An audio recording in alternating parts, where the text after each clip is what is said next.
वरदान ज्या माणसाचे शब्द म्हणजे निसर्गाच्या साम्राज्यातून बहरून आलेला वसंत, ज्या माणसाची वाणी म्हणजे फुललेल्या भुजंगाचा डबलदार फणा, ज्या माणसाचे शब्द म्हणजे विश्वकर्त्याच्या अविरत धावणाऱ्या रथातील सर्वात श्रेष्ठ अश्वावर आरूढ होणारे शब्द आहेत, तो माणूस या मुख्य मंचावर उपस्थित आहे.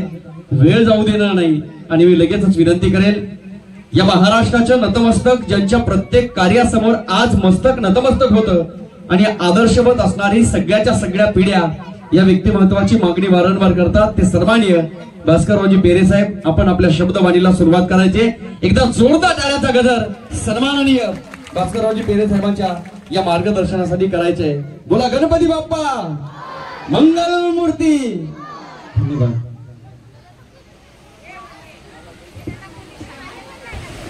राष्ट्रसंत गाडगे बाबा, राष्ट्रसंत तुकडोजी महाराज, आणि मला माझ्या जीवनात त्यांचं प्रत्यक्ष दर्शन झालं, त्यांच्याबद्दल मला अत्यंत आदर आहे. असे आपल्या देशाचे माजी राष्ट्रपती कैलासवासी अब्दुल कलाम साहेब यांना वंदन करून आज या आंबेडकर नगरीमध्ये रमेश मित्र मंडळाच्या वतीने जो गणेश उत्सव साजरा केला जातो, ज्याला 26 वर्ष झाले होते, या उत्सवामध्ये आम्हालाही बोलावलं, तुमच्या सगळ्यांच्या दर्शनाची संधी उपलब्ध करून दिली. त्याबद्दल गावकरी, गणेश मंडळ, ग्रामपंचायत या सर्वांचे मी मनापासून आभार मानतो. या कार्यक्रमाला विविध क्षेत्रातील मान्यवर मंडळी, विविध पक्षांचे लोक आहेत, ग्रामपंचायतचे पदाधिकारी, ग्रामसेवक, बाहेरून आलेले सरपंच, जिल्हा परिषद, बचत गट, आणि विशेष म्हणजे बच्चे कंपनी सकाळपासून बसलेली आहे. त्यांनी किती बसायचे याला काय लिमिट आहे, पण ते बसले बिचारे. आता समोर मास्तर आहे म्हणल्यावर त्यांना बसणं झालं ना, त्यांना जाता येत नाही. पण पोरायला माझी विनंती आहे, पोराओ, ओ बच्चे कंपनी, तुम्ही ऐकता का? बोर झाला? ऐकायचं का जायचं? काय करायचं? बसायचं का जायचं तुम्हाला? सांगा ना. हा, बसायचं? ऐकतात का? बरं बरं बरं, चला दे ना. ते ऐकायचं म्हणजे एकदा त्यांच्यासाठी मी टाळ्या वाजवा, चांगली गोष्ट आहे.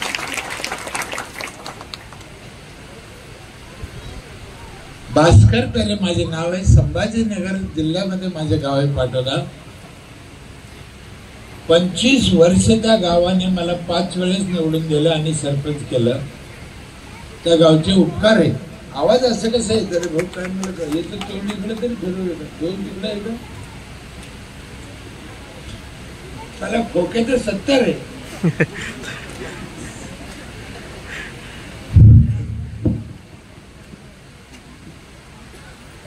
त्या गावचे उपकार आहेत. 25 वर्ष मला काम करायची संधी दिली. कार्यक्रमाला आपला खरं उशीर झाला, थोडा 1 वाजेला संपायला पाहिजे. आता वाजले किती? 1:45, म्हणजे 15 मिनिटात मी संपायला पाहिजे. असं होणार नाही. 15 मिनिटात कसं संपायचं?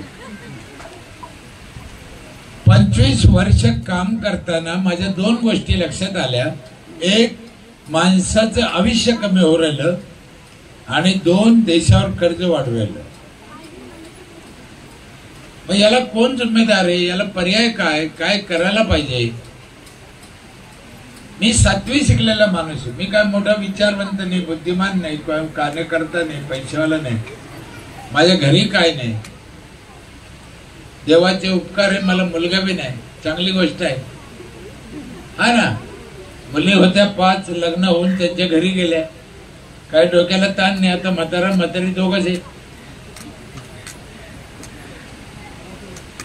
आयुष्य का कमी झालं आपलं? एक तुम्हाला 5-7 गोष्टी सांगतो मी, माझ्या लक्षात आलेल्या. मला आवाज नाही बेकार बोलतं रे भाऊ, ते कसं बोलायचं रे? तुमच्या काही लक्षात आलं तर करा. ते हात मोडतं, हात नाही का म्हणते मला माहिती नाही. मी एक 5-6 गोष्टी तुम्हाला सांगतो, तुमच्या काही लक्षात आलं तर तुम्ही पण करा.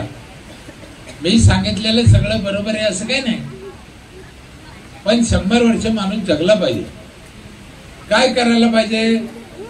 इथं काही सरपंच लोक आहे, सदस्य लोक आहे, यांनी पण लक्ष द्या. गावातला माणूस 100 वर्ष जगला पाहिजे ही सरपंचाची जिम्मेदारी आहे. आता तुम्ही म्हणाल सरपंच काय करेन? मग सरपंच नाही करेन तर कोण करीन? काय करायचं? पहिलं काम आहे पाणी स्वच्छ प्यायचं. नीट लक्षात घ्या, पाणी स्वच्छ प्यायचं. दुसरं काम आहे झाडं भरपूर लावायचे, फळाचे लावायचे. तुमच्याकडे बरे फळाचे लावा. यावर्षी आंबे वाटले म्हणे लोकाला, चांगली गोष्ट आहे.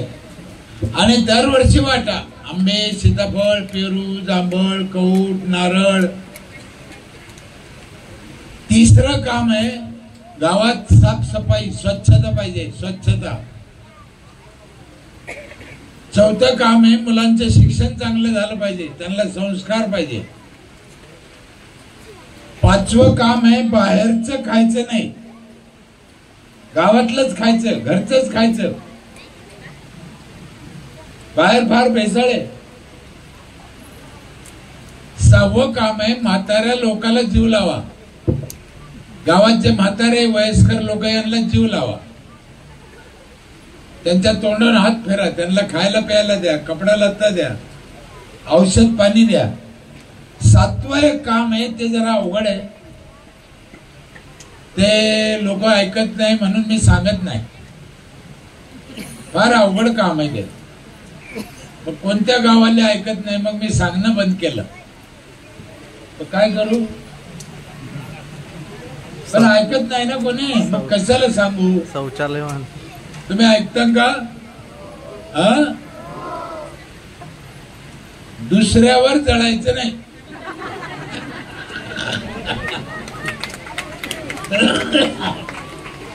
जर तुम्हाला 100 वर्ष जगायचं असेल,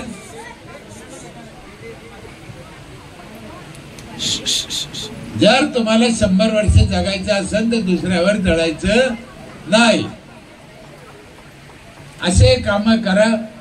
पाणी आपल्या पोटात 4 लिटर जातं रोज. पुराव बोलू नका, पाणी प्या, पण बोलू नका, शांत बसा, पाणी येऊन जाईल.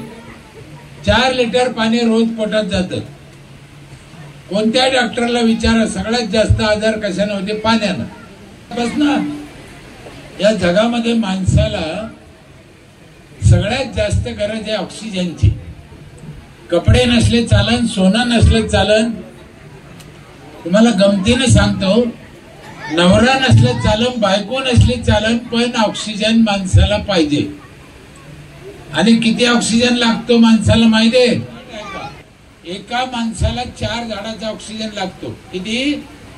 मोठ्याने सांगायचं, 4 झाडाचा. मग आता तुमच्या गावची लोकसंख्या आहे 3,500, मग झाडं पाहिजे 14,000. एका माणसाला किती? 4 झाडं. जगायला बरं का. खायला नसलं चालतं, कपडे नसले चालते, नवरा नसला चालतो, बायको नसली चालते, चप्पल नसले चालतं, पण ऑक्सिजन नाही मिळाला का कोरोना येतो. काय? कोरोना. एका माणसाला किती झाडं पाहिजे? 4. आणि डुकराला पण ऑक्सिजन लागतो. लागतो की नाही? कुत्र्याला पण लागतो की नाही? गाढवाला पण. पण त्यांना झाडं लावता येते का? कोणाला? कोणाला लावता येत नाही. प्राणी नाही म्हणलं मी नावं घेतले ना. कुत्र्याला झाडं लावता येत, गाढवाला झाड लावता येत, आणि आतापर्यंत ज्यांना लावलं नाही त्याला काय म्हणायचं? गाढव. त्याला काय म्हणायचं? तुम्हाला पोरायला माझी विनंती, हात जोडून आपल्या वाढदिवसाला लावा, बहिणीच्या लग्नाच्या दिवशी लावा, आई वडिलाच्या पुण्यतिथीला लावा, चांगल्या मार्कानं पास झाला तर त्याच्या निमित्त लावा, पण झाडं फळाचे लावा. मोठ्या माणसाला विनंती आहे, फळाचे झाड लावा, फळाचे, म्हणजे देशी ते लावाच पण फळाचे लावा, खाऊ द्या ना. आता हा रस्ता आहे, इथे सीताफळ लावलं, पेरू लावलं, जांभूळ लावलं, नारळ लावलं, पोरं खातील, खाऊ द्या ना, काय बिघडलं. पण मला लोक काय सांगते, साहेब रस्त्याला जर झाड लावले फळाचे तर लेकरं ठेवायचे नाही, खाऊन घेते, हो खाते, मग तुमच्या काय बापाचे गेलं. मी एका गावात बोललो होतो, लहान लेकराचा तुम्हाला जर एवढा राग आहे मग त्या भानगडीतच कशाला गेले, काय गरज पडली होती त्याच्या वाचून, कशाला कुठे केला लेकर आणले या जगात. माझ्या इथे सरपंच साहेब या वर्षी 1.5 लाख नारळ निघाला. किती? 1.5 लाख नारळ रस्त्याला लावलेल्या नारळाला विकले नाही, पोराने फोडून खाल्ले, फोडून. खाऊ द्या ना, काय बिघडलं, आपल्या काय बापाचं जातं. सरकारी जाग्यावर सरकारच्या खर्चानं लावलेले झाड जर आपले लेकरं खात असेल तर आपल्याला आनंद व्हायला पाहिजे ना. झाडाशिवाय पाऊस पडत नाही, झाड लय महत्वाचे. गावात स्वच्छता पाहिजे, रोज झाडून घेतलं पाहिजे, गटार बंदिस्त पाहिजे, सांडपाणी सोस खड्ड्यातच गेलं पाहिजे. पण ग्रामपंचायतीने हे सगळं लक्ष द्यायचं तर ग्रामपंचायतकडे पैसा पाहिजे. म्हणून ग्रामपंचायतीने कर लावलेला असतो, तो कर लोक भरत नाही, मग ग्रामपंचायत काम करत नाही. सगळं सरकारच्या भरोश्यावर होत नाही. सरकार एखाद्या कामाला पैसे देतं. आता तुम्हाला पाणी पुरवठ्याच्या योजनेला पैसे दिले ह्या गावाला, है ना, योजना करून देईल, पण मोटार जळाली तर पैसे कोण देईन भरायला? सरकार देणार नाही, मग ते लोकवर्गाने भरायला लागतं. अनेक मुलांचं शिक्षण चांगलं करा. मला इथले पोरं चांगले वाटते, पोरी चांगले वाटते, शिकते. आमच्या तिकडे काय होतं, मुलं शिकत नाही आणि मुलीला पाठवत नाही. एकटीला कसं पाठवू? माझी समाजाला हात जोडून विनंती आहे, मुलीला शाळेतून काढू नका. काही करा पण शाळेतून काढू नका. शिकल्याशिवाय पर्याय नाही. सावित्रीबाई फुले, डॉक्टर बाबासाहेब आंबेडकर, शाहू महाराजांनी आयुष्य घातलं त्याच्यासाठी की लोक शिकले पाहिजे. शिकान, शिकून मोठं व्हा. गावात बाई रोजाना जाते तर 250-300 रुपये मिळते आणि ग्रामसेवक, मास्तरीन, तहसीलदार बाईला 2500 रुपये रोज मिळतो. कारण का? तिच्या बापाने तिला शिकवलं.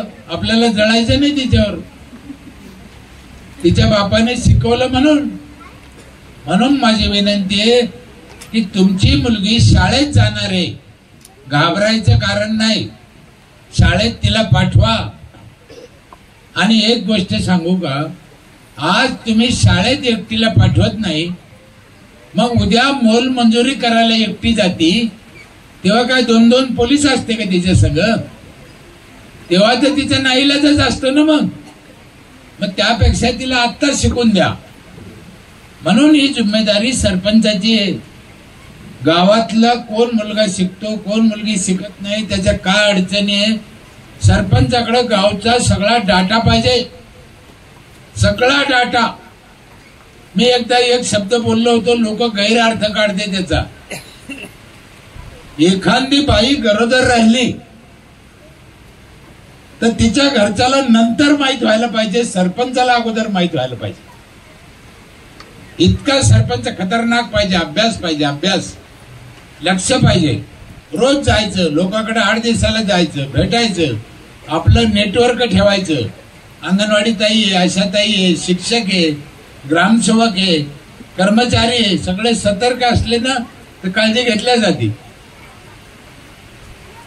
हे सगळं करायला ग्रामपंचायतला पैसा लागतो. म्हणून लोकांना विनंती माझी आहे, तुम्ही टॅक्स भरा.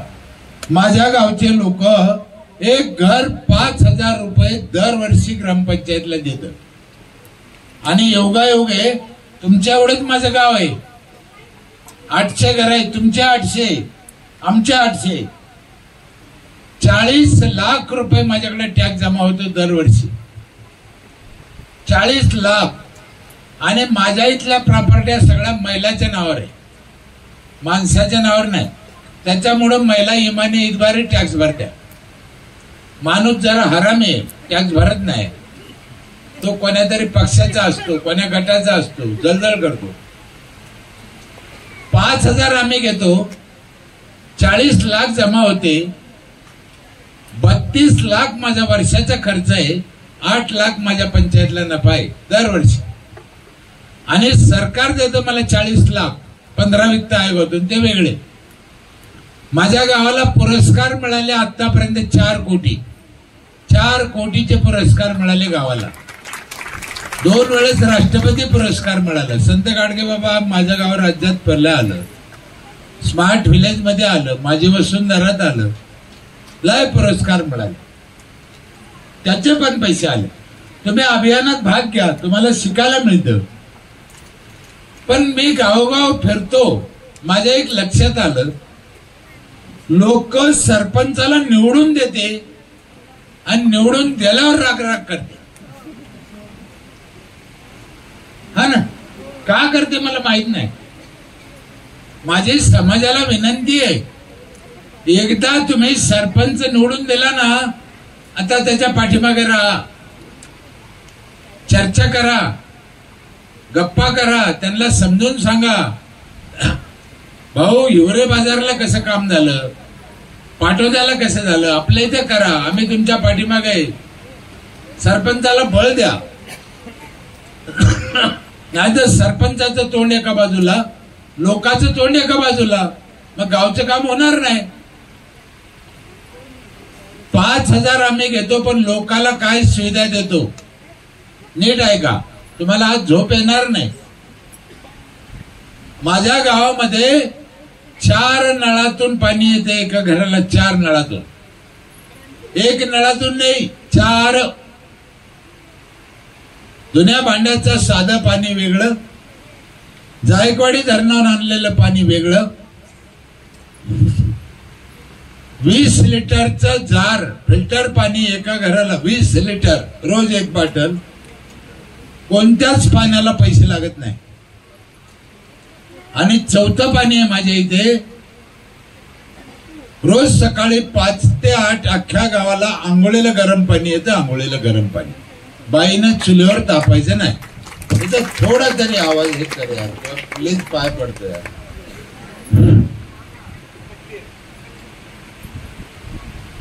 आणि यावर्षी आम्ही 5वं पाणी चालू केलं ह्या वर्षी. बस रे भाऊ. मग हे जर होतं तर पहिले कुठे गेलं होतं?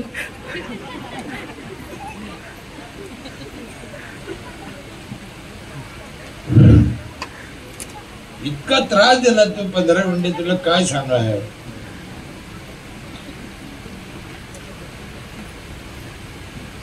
पाचवं पाणी आहे. उद्धव ठाकरे साहेब, शरद पवार साहेब, अमिताभ बच्चन, शाहरुख खान पिते का? त्या क्वालिटीचं पाणी माझ्या गावातली रोजानं जाणारी बाई पिते. आता बगलात बाटली घेऊन जाते.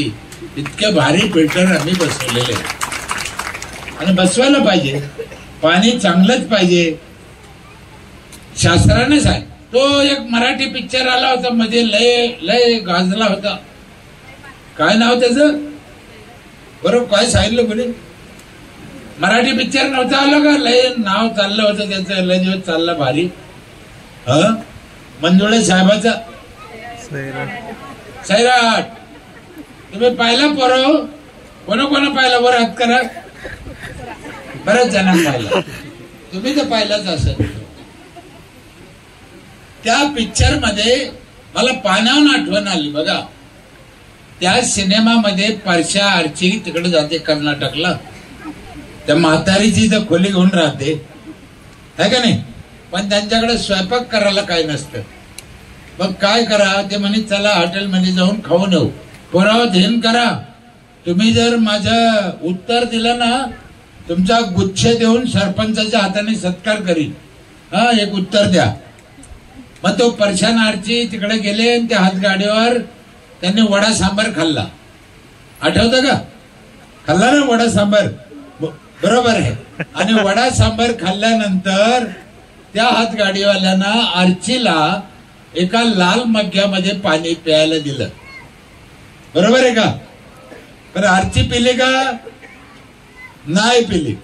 मग परशाने काय केलं? कोण सांगतंय? ते पाणी आर्ची पिली नाही. मग काय केलं पुढं? सांग ना तू अलीकडची. लाजत काय? बरोबर आहे, सांग ना. बाटलीतलं पाणी दिलं. बरोबर, ये ना बरोबर आहे. ये चल लवकर, चल सरपंचाच्या हाताने सत्कार करू तुझे. चल. परशाने आर्चीला कोणती बाटल दिली? बिस्लरी दिली ना. तू बरा, तू चल लवकर, चल मला उशीर झाला. तू बरा, तू बी उभा राहा. दोघं जण तुम्ही. अरे पटपट उभा राहा. तुमची गुरुजी कुठे? चल उभा राहा. तू बी उभा राहा. तू बी राहा. तू पण ना. तुला काय झालं? पाय नाही का? राहा ना उभा. तो मोठा. परशाने काय केलं? तू उभा राहा ना. जड झाला माठ्या तू ना. काय केलं परशाने? बाटलीतलं पाणी दिलं. बरोबर. तू काय करशील? तुझ्या बायकोला कोणतं पाणी देशील? अरे असंच देशील का बाटलीतलं देशील? बाटलीतलं देईन म्हणतो सरपंच. बसा. बघा, या पोरांची आतापासून तयारी आहे बाटलीतलं पाणी द्यायची. पण मग साठे साहेबाला कसं कळत नाही? मला काही कळत नाही. गावकऱ्याला माझी विनंती आहे, गमतीचा विषय नाही, झालं गेलं विसरून जायचं. पाणी स्वच्छ प्यायचं है ना. 5 प्रकारचं पाणी. आमची एक पिठाची गिरणी आहे. वर्षभर दळण फुकट. किती दळून न्या. लग्न करा, साखरपुडे करा, बैलाचा भरडा करा.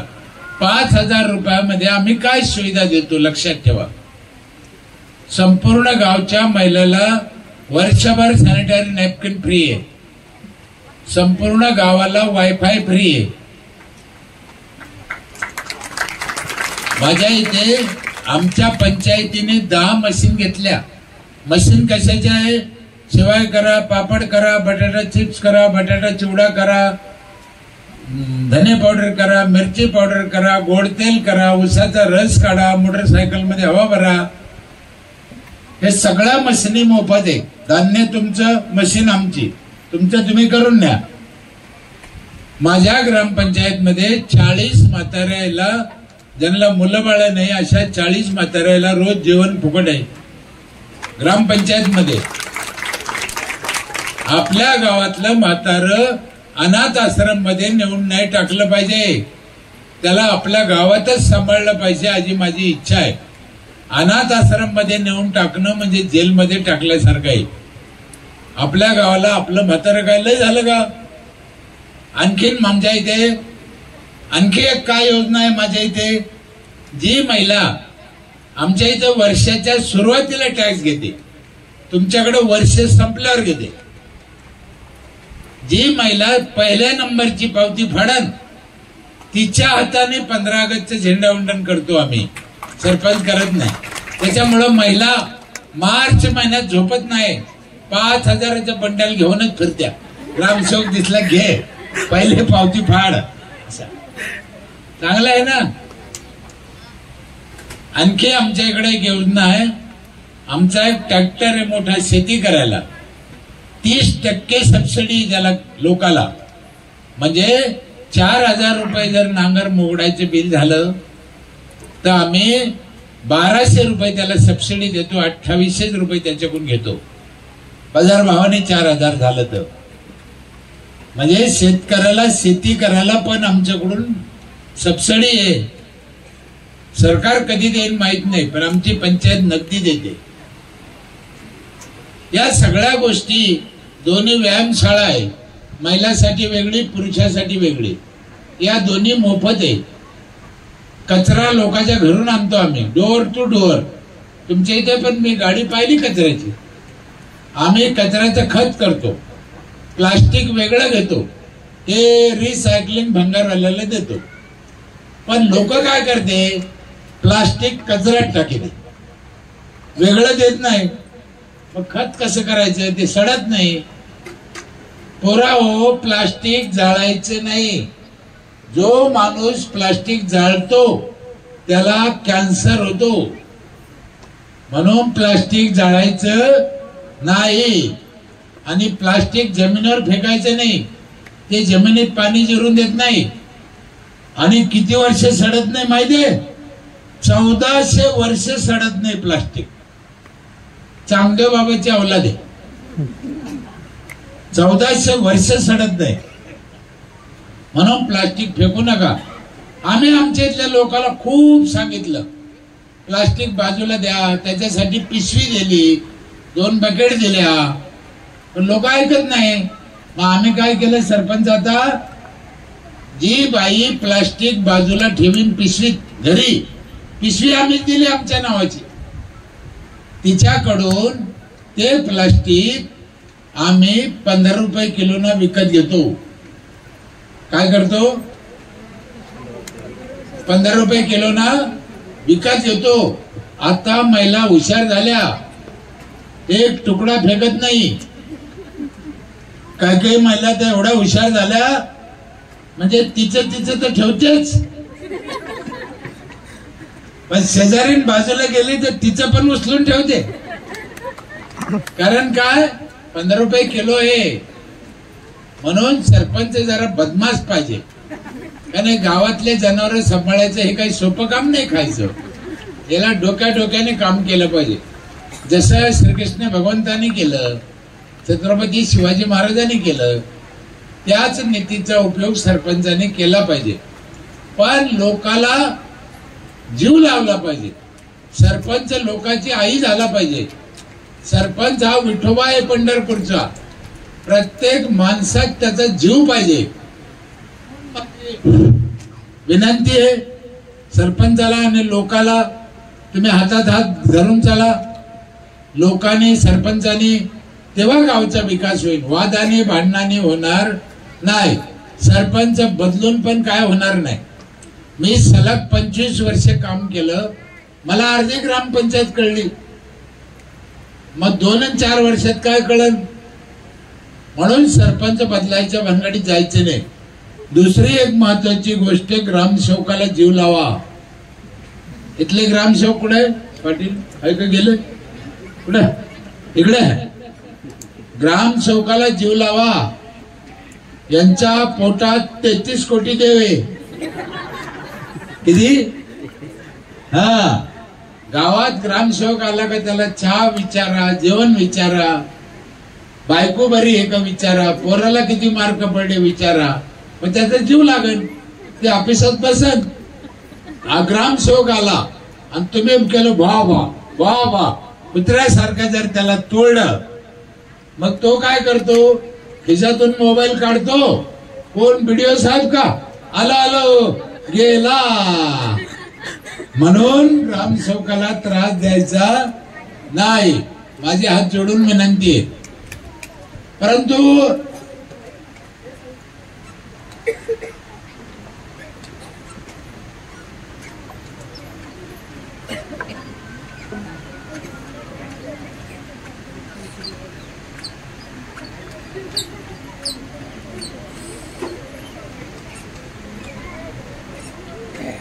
हे सगळं करण्यासाठी मी पहिलं सांगितलं, सरपंचाने थोडे कपट नीती वापरले पाहिजे. तुम्हाला एक 4-5 उदाहरणं सांगतो आणि आटपतो. आम्ही लोकांकडून कसं करून घेतलं याचे एक 2-4 उदाहरणं तुम्हाला सांगतो. पहिलं उदाहरण, तुम्हाला कचऱ्याचं दिलं, लोक प्लास्टिक देत नाही, 15 रुपये किलोनं विकत घेतले, द्यायला लागले. म्हणजे इथं हे करू नका, असं करू नका सांगून लोक ऐकत नाही. काय करायला पाहिजे त्याला पर्याय दिला तर लोक ऐकते, तसं ऐकणार नाही. माझ्या इथे आम्ही रस्त्याला बेसिन बसवले, 30 बेसिन आहे गल्लोगल्लीत, आणि त्या बेसिनवर लिहिलं इथं थुका. आपण काय लिहितो, इथं थुकू नका. आम्ही तसं नाही केलं, इथं थुका. आता इथं थुकू नका, मग थुका कुठं? इथं लघवी करू नका, मग करा कुठं? इथं कचरा टाकू नका, मग टाका कुठं? म्हणून इथं हे करू नका लिहायचं नाही. कुठं काय करायचं ते सांगा. आमच्याकडं माणूस वारला का त्याची नोंद करत नाही लोक, ताबडतोब. सरपंचाला 1 महिन्याचा अधिकार आहे, नीट लक्षात घ्या.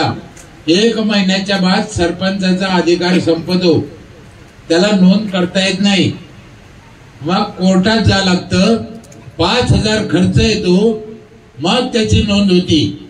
मग गैरसमज होतो. तो माणूस काय म्हणतो, मी कोर्टातून करून आणलं, सरपंचानं माझं ऐकलं नाही, गैरसमज होतो. मग आम्ही काय केलं त्याच्यासाठी, जर म्हातारा किंवा म्हातारी वारला ज्या दिवशी, त्याच्या मुलाने जर अर्ज केला त्याच दिवशी लगेच ग्रामपंचायत मध्ये अर्ज केला की त्याच्या बापाला जाळायला लागणारं इंधन ग्रामपंचायत फुकट देत. मग त्या लाकडाच्या इंधनाच्या आशाने ते अर्ज करत. किती सोपं आहे, लोकांना गुंतवायचं. जन्माची नोंद करीत नाही, लग्नाची नोंद करीत नाही, लग्नाच्या पण नोंदी करीत नाही. मला तर वाटतं इथे बसलेल्या काही महिलाची आहे की नाही आई शंका आहे. लग्नाची नोंद का करीत नाही, मला खेड्यात तर करीतच नाही. मग मी काय केलं, एकदा एका बाईला, ती बाई आली म्हणे, दादा माझ्या मुलाची नोंद करा, जन्माची. म्हणलं बाई तुझ्या पोराची नोंद करतो जन्माची, पण तुझ्या लग्नाची करेल आहे का? म्हणे नाही. म्हणलं बाई कोणाच आहे? इतका राग आला तिला, मला एवढ्या शिव्या दिल्या, सगळ्या रस्त्याने रडत गेली, शिव्या देत गेली. याला कोणा सरपंच केलं मेल्याला, असा सरपंच असतो का हलकट, असं मला बोलली. पण सगळ्या गावाला माहीत झालं की लग्नाची नोंद नसेल तर मुलाची नोंद करता येत नाही. तेव्हापासून हळद लावूनच येते, लग्नाची नोंद करा. आणि लग्नाच्या नोंदीला टीसी जोडा लागते. मग अज्ञान लहान मुलीचं माझ्या इथे लग्न होत नाही, कारण टीसी जोडा लागते ना. असं आम्ही थोडा कपटपणा केला. मग लोकांना ऐकावं लागतो. हागणदारी मुक्त करताना 30 वर्षापूर्वी माझ्या गावाने 5-5 हजार कर्ज काढून गाव हागणदारी मुक्त केलं होतं. सरकारच्या पैशाने माझं गाव हागणदारी मुक्त नाही झालं. अशा अनेक गोष्टी. माझा आणखी एक काय, झाडं लावताना आम्ही महिलाला विचारलं, आता तुम्ही कसं केलं, सगळ्याला आंबे दिले, ठीक आहे, चांगली गोष्ट आहे, मला काही प्रॉब्लेम नाही. पण आम्ही काय केलं होतं, आधी त्या बाईला जाऊन विचारलं तुला कशाचं झाड पाहिजे. मग तिने ज्याचं नाव सांगितलं ते तिला आणून दिलं, म्हणजे तिला आवडलं. कळलं? कुणी काय सांगू, तिच्या आवडीचं झाड दिलं, तिला हौस लागली, लावलं. असं करा, लोकांच्या आवडीचं द्या. एकदा वट सावित्री पौर्णिमा असते ना, वट सावित्री महिलेला वट पौर्णिमेला मी वडाचं रोपाचे वाटप केलं होतं. इकडे वडाला पुजते का? पुजता? ग्रामसेवकाला म्हणलं उद्या वट सावित्री पौर्णिमा आहे, सत्य घटना आहे, गणपती पुढे बसलो, खोटं नाही वाटणार. ग्रामसेवक म्हणे वडाला काय करता? म्हणलं आपण महिलाला वाटू. ते म्हणे सरपंच येडे झाले का, वडाला लई जागा लागते, महिला कुठं लाईन? म्हणलं आपल्याला काय घेणं, आपण तिला भेट देऊ, ती पाहिजे कुठे लावायची ठरवीन. हा हो करून ग्रामसेवक गेला, वडाचे रोप आणले. त्याला फक्त 70 रोप मिळाले. किती? 70. नर्सरी तेवढीच होती. मला म्हणे 70 रुपये आणू का? म्हणलं आण. आणले. माझ्या इथे लाऊडस्पीकर आहे दोंडी द्यायला, 18 लाऊडस्पीकर आहे, 18 गावात. पंचायत मधून दोंडी दिली, स्पष्ट ऐकू जातं, स्पष्ट. मग शिपायाला दोंडी लिहून दिली. दुसऱ्या दिवशी वट सावित्री पौर्णिमा होती. काय दोंडी लिहून दिली? महिलाला विनंती करण्यात येते की उद्या वट सावित्री पौर्णिमा आहे, दौंडीत सांगितलं बरं का. ग्रामपंचायतीने वडाचे रोप आणलेले, ज्या महिलाला वडाचं रोप पाहिजे असेल तिने या ग्रामपंचायत मधून वडाचं रोप घेऊन जा मोफत, बरं का सरपंच. वट सावित्री पौर्णिमेला नीट ऐका महिला मंडळ, वट सावित्री पौर्णिमेला वडाची पूजा करणं लय पुण्याचं काम आहे. दौंडीत सांगितलं, वट सावित्री पौर्णिमेला वडाची पूजा करणं लय पुण्याचं काम आहे. पण आपले वड पूजा, दुसऱ्याचे वड पूजू नका असं सांगितलं महिलाला. महिला जे पळत आल्या आणि आपले वड 70 वड 5 मिनिटात संपले. बाकीच्या महिला म्हणे आमचे वड कुठे, म्हणलं आमचे वड, तुमचे वड मला माहित नाही, आमचे संपले. आणि महिलाला माझी विनंती आहे, वडाला लय जागा लागती, हे डोक्यातून काढा. लय जागा नाही लागत आणि वडाला रोप बी नाही लागत, जुन्या वडाची फांदी पण शिलकते. तुमच्या दरवाजा पुढे तुळस आहे की नाही, तुळशीला जागा लागते का? नाही. तशीच वडाला जागा लागत नाही. वड कुंडीत लावा, तो 24 तास ऑक्सिजन देतो. जशी तुळस 24 तास देते तसा वड पण 24 तास. एका बाजूला तुळस, एका बाजूला वड. आणि कुंडीत जर वड लावला तर त्याचे खूप फायदे असते, खूप फायदे असते. आता माझ्याकडे एवढा वेळ नाही, एखादा फायदा सांगू सरपंच. महिला मंडळ नीट ऐका, कुंडीत जर वड लावला, दरवाजा पुढे जर ठेवला तर आपला वड आपल्या डोळ्यापुढे राहतो.